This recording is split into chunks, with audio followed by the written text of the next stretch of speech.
અહેમદાબાદ મિત્ર ન્યૂઝમાં આપનું સ્વાગત છે।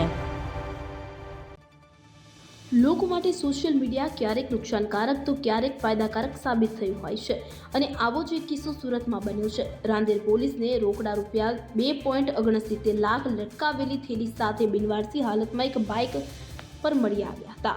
પોલીસે બાઇકના નંબરના આધારે તેના મૂળ માલિક હીરાના કારખાનામાં મેનેજરને શોધીને પરત કરી હતી। દર વખતની જેમ આ વખતે પણ પોલીસે રૂપિયા પરત આપતો વિડીયો બનાવ્યો અને મૂળ માલિકની ખરાઈ કર્યા વગર રોકડ રકમ પરત કરી દીધી હતી।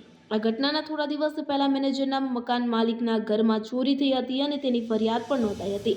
પોલીસે બનાવેલો વિડીયો મકાન માલિક સુધી પહોંચતા તેમને થયું કે 3 મહિનાથી ભાડું ચૂકવ્યું નથી તો મેનેજર પાસે આટલા પૈસા ક્યાંથી આવ્યા અને ભાંડો ફૂટી ગયો હતો। જે પૈસાથી મેનેજરે પોલીસ સાથે ફોટો સેશન કર્યું અને મકાન માલિકના ઘરમાંથી જ ચોર્યા હતા। સાથે જ ચોરે પોલીસની આંખમાં પણ ધૂળ નાખી હતી। રાંદેર રામનગર વિસ્તારમાં એક પાન સેન્ટરની બહાર લાંબા સમયથી પડેલી બાઇક જોઈ દુકાનદારને શંકા જતા તેને બાઇક પર લટકાવેલા એક થેલાની તપાસ કરી હતી કે જેમાંથી રોકડા રૂપિયા 2.69 લાખ, 4 જોડી કપડાં, દારૂની એક નાની બોટલ મળી હતી અને બાદમાં દુકાનદારે રાંદેર પોલીસને જાણ કરી હતી અને પોલીસે 36 કલાકની જહેમત બાદ કતારગામ પોલીસનો સંપર્ક કરી બાઇક માલિકને શોધી કાઢ્યો હતો। આ બાઇક દક્ષિશ કુમાર અરવિંદભાઈ પટેલ ઉંમર વર્ષ 46ની હતી કે જે 53 પંચદેવ સોસાયટી આંબા તલાવડી કતારગામમાં રહે છે। હીરાના કારખાનામાં મેનેજર તરીકે ફરજ બજાવે છે।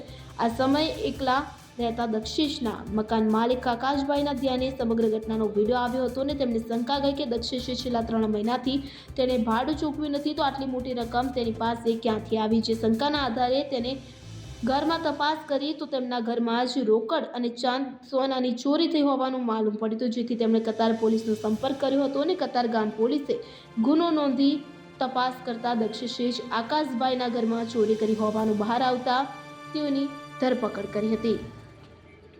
અહેમદાબાદ મિત્ર ન્યૂઝની યુટ્યુબ ચેનલને સબસ્ક્રાઇબ કરો અને બેલ આઇકોન જરૂરથી દબાવો જેથી દરેક મહત્વના વિડીયોની નોટિફિકેશન તમને મળતી રહે।